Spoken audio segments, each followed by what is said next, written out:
O cunoștință uită ocazional să-și ia medicamentele. De aceea am creat iRemember. Astfel dumneavoastră nu o veți uita niciodată.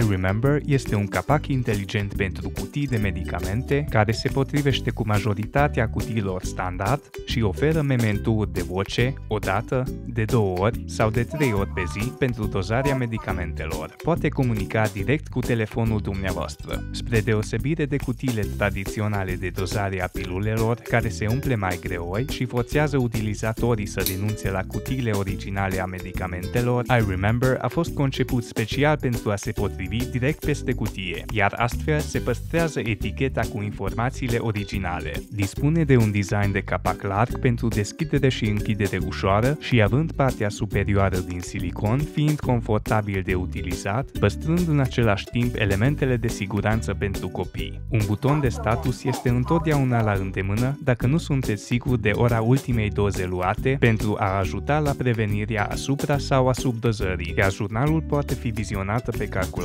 Ajunge cu ascunsul în dulap. Am dotat iRemember cu un design elegant și o să vă facă plăcere să o duceți afară cu dumneavoastră. Este dotat cu tehnologie Bluetooth integrat pentru a transforma dispozitivul mobil într-un sistem de monitorizare a administrării medicamentelor și un acumulator care durează cel puțin o lună. Oameni de afaceri, sportivi, studenți, toți care iau medicamente, vitamine, suplimente alimentare, chiar și pilule contraceptive pot beneficia de un memento prietenos.